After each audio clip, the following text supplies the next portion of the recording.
everyone, to the Advanced Sports Analytics Podcast. It is Wednesday, May 12th. I'm here with Stuart Gibson. We're going to take a quick look at the single game slate, the marquee single game slate, and then take a look at the main slate. Stuart, how's it going?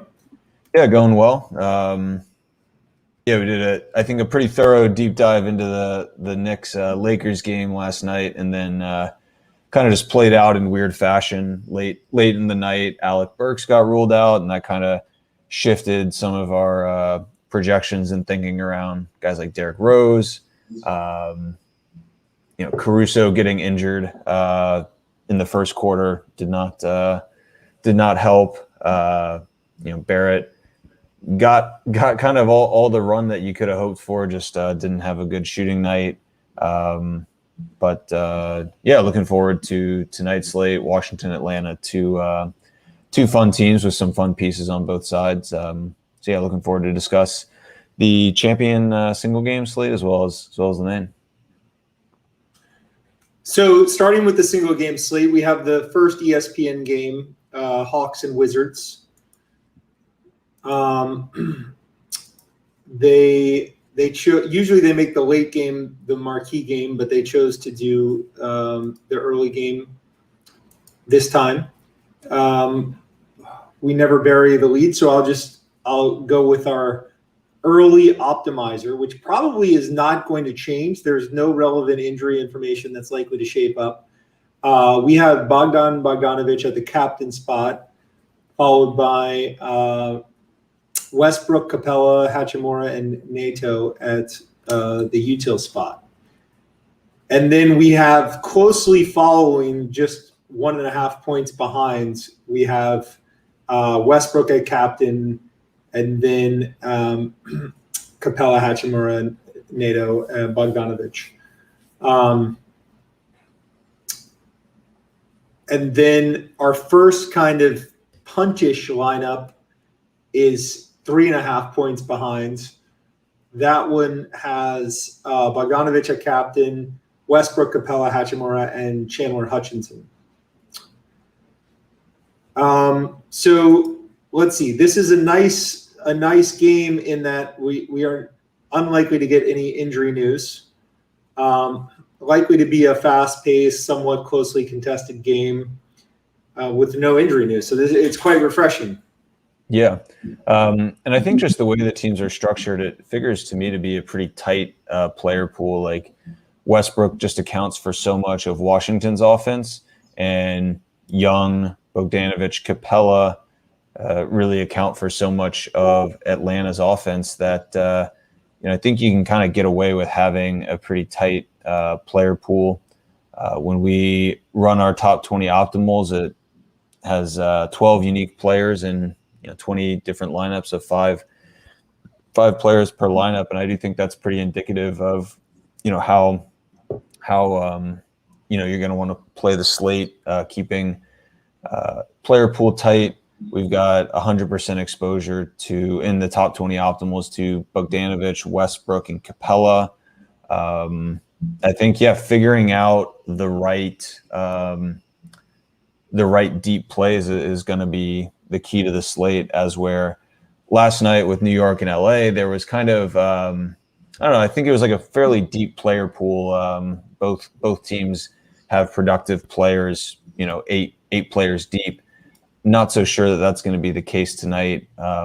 Think while I am personally in favor of kind of having wide player pools and diversification, so that I'm not sunk by poor performance by any one player, tonight does feel like a night where we're maybe being open to condensed player pools and kind of being short on diversity in your lineups makes some sense. And I think the guy to start with is probably Westbrook. I mean, I find it odd that he's not the most expensive player on the slate, that Trae Young has 1.15 multiplier compared to Westbrook's 1.3. Westbrook has been doing it all lately. I think I've looked at some of his point, assist, rebound numbers over the last 5 games or something, and he's 15 plus assists, rebounds per game,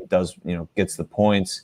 No Beal tonight, obviously, so just expect the Washington offense to flow completely through Westbrook.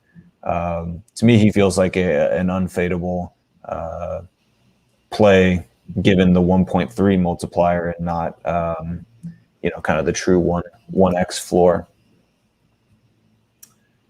Yeah.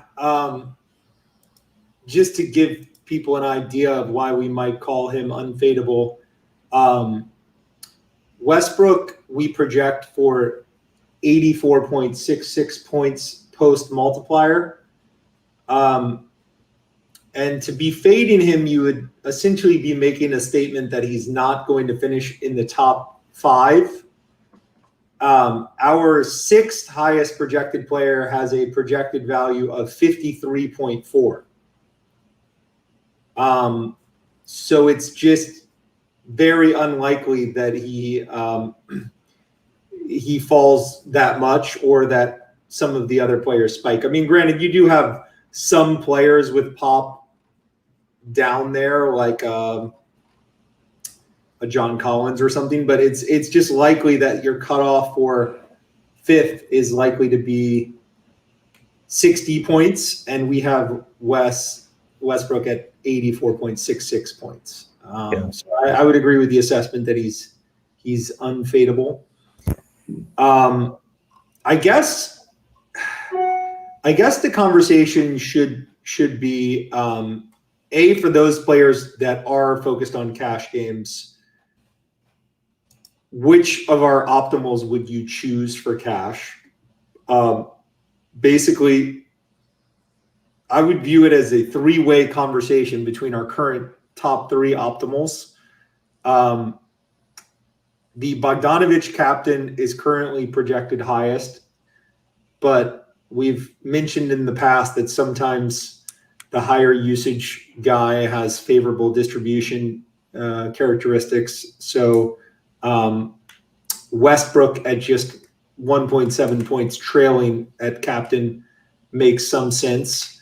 And then our 3rd highest projected lineup has Trae Young in there. And that provides for some nice stability to the lineup as well. It enhances the floor a bit. So which of those 3 lineups would you choose for cash? Yeah, I kind of like the second one with Westbrook at captain. I would expect Westbrook to be, owned in 100% of cash contests, and probably captain in, I don't know, somewhere between 50 and 100%. Yeah, I mean, I think, Bogdanovich makes for a strong play. He gets a ton of minutes, has sneaky kind of high usage, and the 2.45 multiplier on him is quite generous. But there is natural volatility with him. He gets a lot of his scoring, fantasy scoring done through shooting, scoring the basketball, and on a night-to-night basis that can be somewhat volatile, as where Westbrook is just so stable. I mean, he even if he has a bad shooting night, he can fill it up, with assists or rebounds. He's very productive on the defensive end. Like, it just, to me, the failure rate of Westbrook feels non-zero, or feels near zero. The Bogdanovich failure rate, while kind of his average outcome, we're projecting to be slightly higher than that of Westbrook, it does feel like he has kind of a higher miss rate than Westbrook. So I think I would probably lean towards that second lineup. So Westbrook captain, Capella, Hachimura, Nito, Bogdanovich, the last 4 in utility.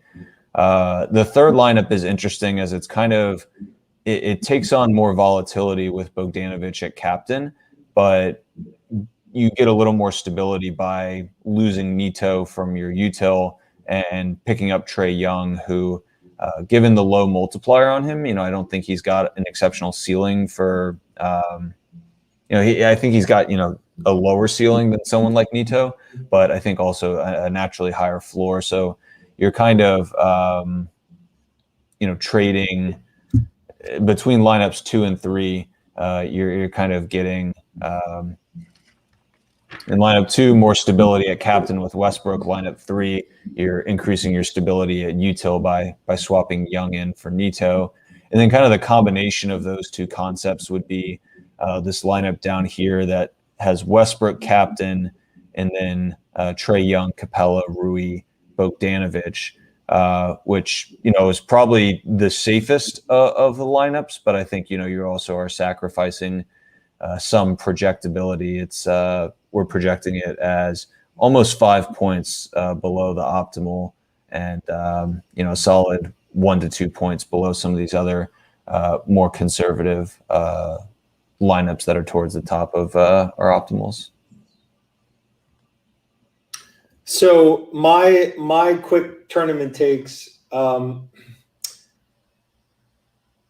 would say that guys who are currently not rating in the top 5, but I think have some pop and warrant tournament consideration, and the kind of guys I would be first to swap them in for would be like Nato. I guess he'd be the first one, and then I don't mind swapping in for Rui either, although he does project well.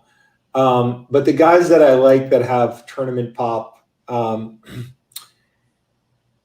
like Collins a good bit, even though we have him 8th.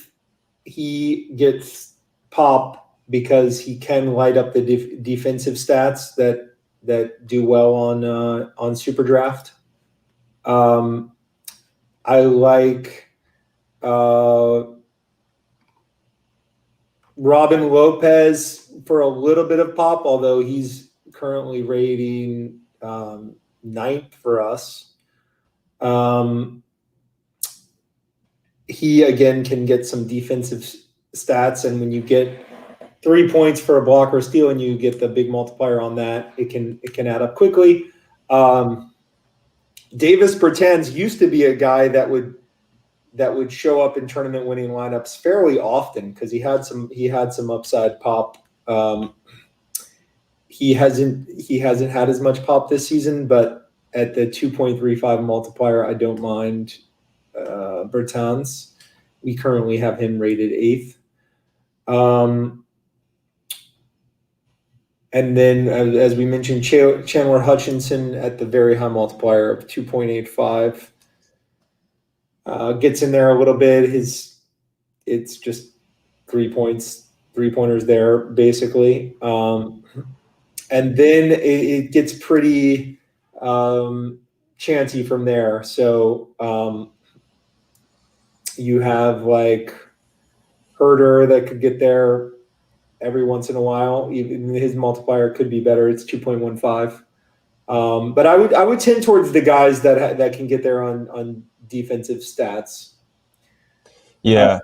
Gafford would be a guy that, I'd be interested in. It's just kind of like Herder. I mean, they do have some, aggressive multipliers on some of these second, bench players. And Gafford is a guy who can get there defensively, rebounding, etc. But yeah, at 2-1, it feels like the multiplication gap between some of these bench players and like a guy like Gafford or Herder, even they're kind of sandwiched between their multiplier isn't high enough to warrant strong consideration over, say, a Westbrook or a Capella, Trae Young, John Collins, but it's also not so low that, or the multiplier is not so high, rather, that they would leapfrog, someone like Hutchinson, who figures to get kind of the same minutes, Lopez, Bertans. These are guys who are just going to be on the floor more and have higher multipliers than, say a Gafford or Gallo or something like that. It does feel like a pretty tight player pool tonight, and maybe you're best served just trying to avoid duplication and taking some shots on some of these guys that aren't going to get owned. Seems likely though tonight that the top lineup or some of the more projectable lineups are likely to be duplicated number of times. So that's the 7:00 game, and then we have a five game slate at 8:00. So we will cover that somewhat quickly. How did last night go for you? Did you play both the main slate and the single game? I just did the single game slate, Los Angeles versus New York. I haven't been playing too much basketball as of late, but when the Burks news broke, I kind of like, to me, I see post-lock late news breaks as being, one advantageous area where maybe people aren't quite as responsive to news that comes out late in the night. And I just happened to be in front of my computer. So ran a few single game lineups and did quite well. Didn't win, but had like a couple top 10 finishes. Rose was awesome, and I think once Burks was ruled out, you could feel confident about Rose getting like 30 plus minutes, and sure enough, he did. Took a bunch of shots. As we discussed on the show, faded Noel, even though he had kind of a strong projection, and that turned out well. Barrett and Bullock were a bit of letdowns, but they were quite popular. I mean, that's the thing. It's interesting, the single games, like you can draft bad, players that have poor performances, and if they are highly popular and kind of many people have them, you still have routes to putting up a good finish as long as you have kind of the key pieces. But yeah, I didn't do any main slate stuff last night. Yeah, I played some cash and faded Bullock, so that was a winner. Yeah, he's one of my favorite fades, generally speaking. Yep. Well, it'll be interesting. So I just saw news come across that Davis is going to be out tonight. Kyrie is going to be out tonight, both of whom we currently have in. So we could kind of talk through, we won't have the projections updated until after the show. We kind of talk through the implications of some of those injuries. I thought Davis made for a really strong projection tonight, but now that he's out, LeBron is out, I think we're still waiting on news for Caruso. I mean, any Lakers that you see stepping in as being high value now that Los Angeles is kind of down both of their stars. So last night,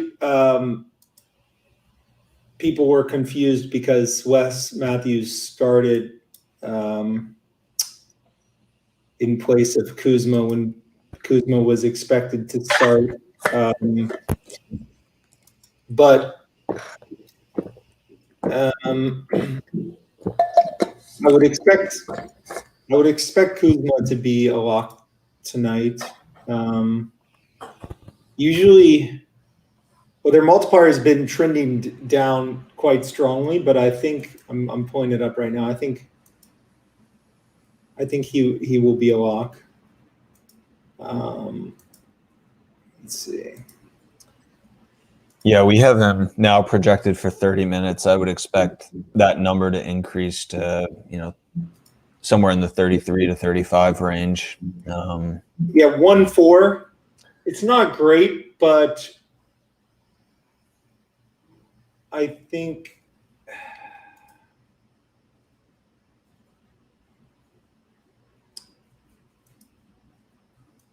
it could just end up being that no one is super attractive from that game. Yeah. I see Drummond as being a real strong beneficiary. And last night was interesting. They had kind of been playing Drummond in like the low 20s, mid to low 20s since Davis returned. And he got, I think, like 36 minutes, of course, 5 overtime minutes. But they really expanded Drummond's role. And, Montrezl Harrell and Markieff Morris, I mean, these guys have been kind of fading as far as their role within the Lakers offense. And now with no Davis. And, I think the return of Davis had hurt some of Drummond's usage metrics, some of his rebound rate metrics. With no Davis, and of course Drummond had a great game last night, could see him return to kind of this high 20s role elite rebounding rate, giving you value via blocks. That to me would be the guy to target. KCP at 1.85, that just is kind of a good multiplier for him. And he, of course, had a great game last night, doing just a little bit of everything. Those would, I think, guys that maybe stand out to me as potential beneficiaries from Davis and, of course, LeBron being out. Yeah, my initial impression is that I would just play KCP in that late game, and then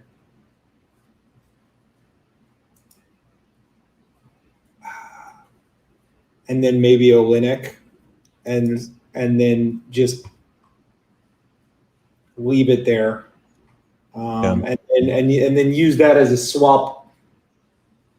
swap in game if the injury situation becomes clear or if you need it. And then, okay. Just such a great matchup for LA. Houston is probably one of the best matchups a team can draw. Granted there is some blowout risk, but I feel like some of that risk might be mitigated if LA is super thin. You have to figure someone on that LA side is going to pop off. And then the Kyrie injury, is that game on the SuperDraft main slate? Yeah, it is. Yes. So we have Harden back, expected to be back. Durant, no injury designation. Kyrie has been ruled out. Joe Harris has already been ruled out earlier today. Any lean on kind of how much run James Harden will get? I was just looking. I don't think they have anything to play for right now, but I'm not sure. I'm not sure about that.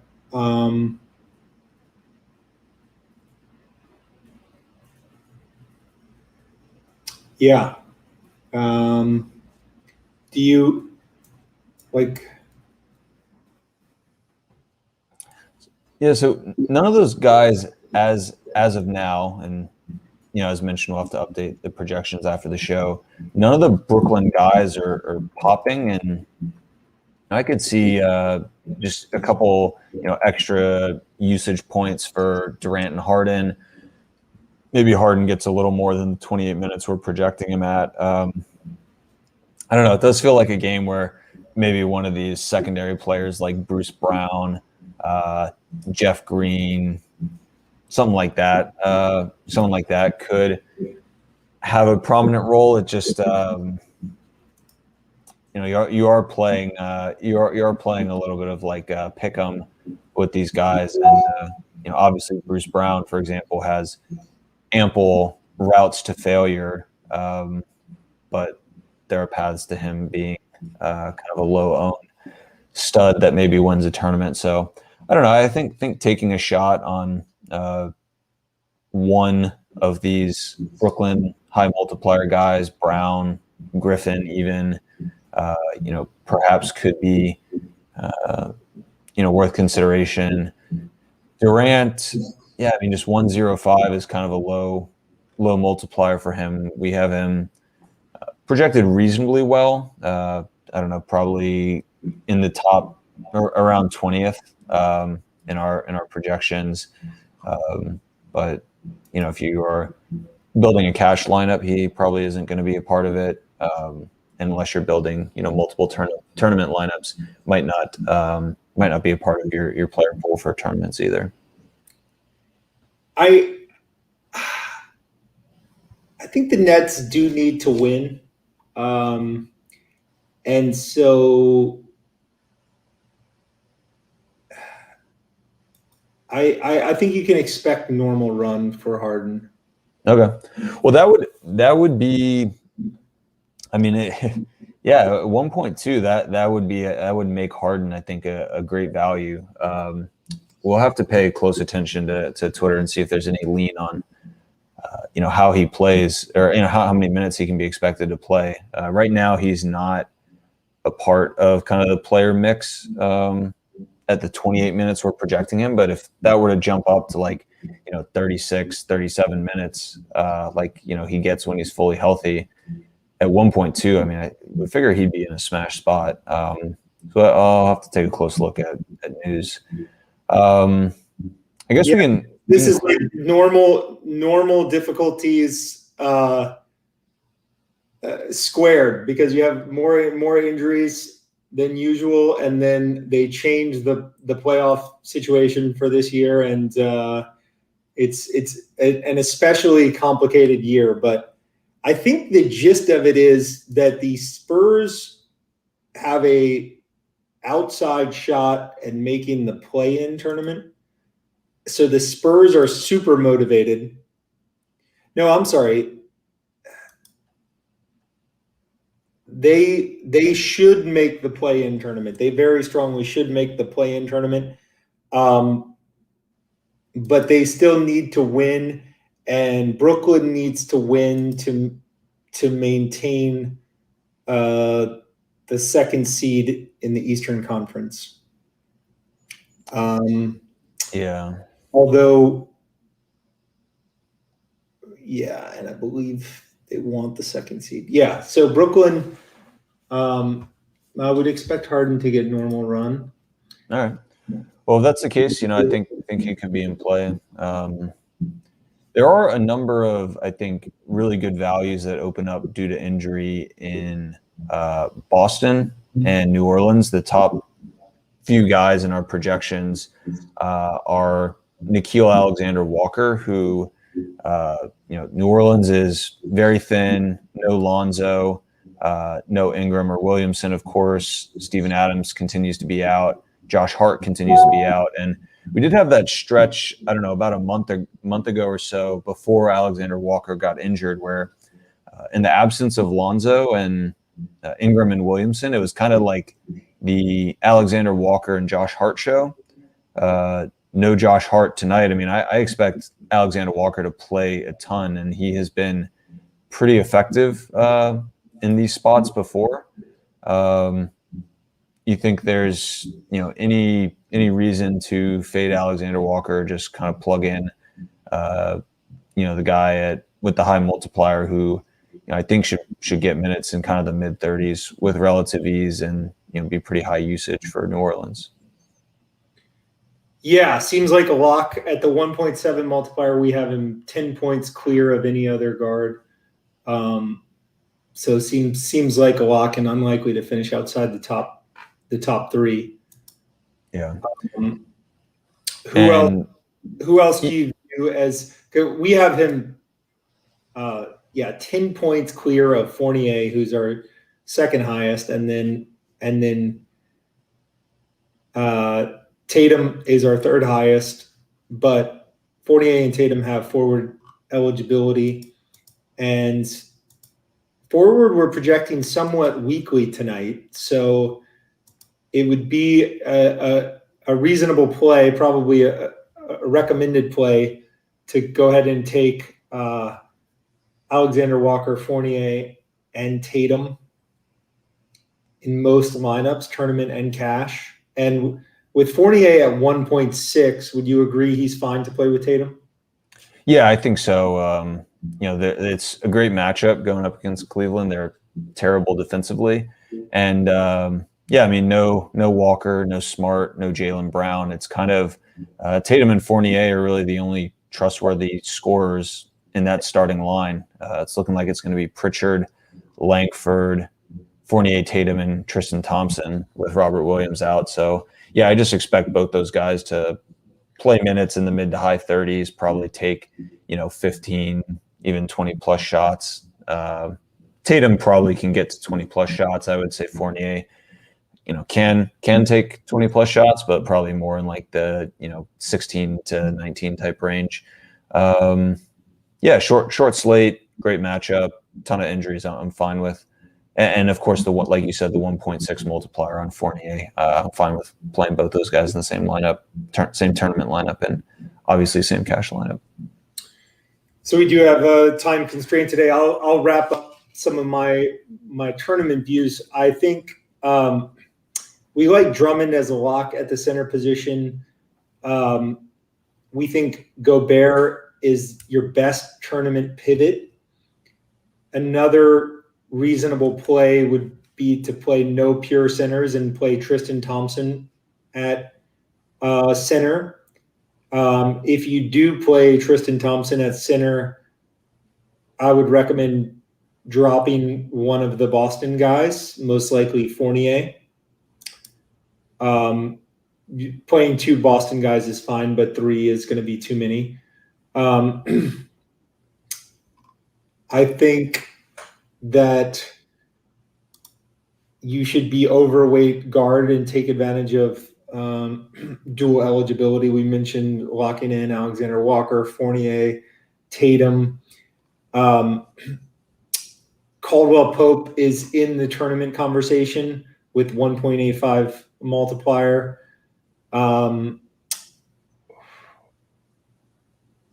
DeRozan and Sexton are sort of on the periphery of deep tournament consideration. I probably wouldn't do it, but if you had like 1,000 teams in the fold, you could get there.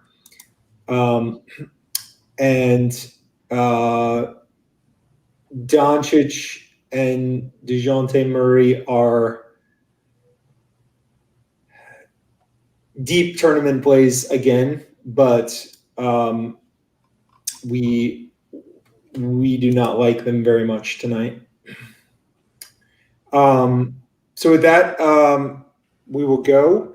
And Stuart, you're coming on later for PGA, right?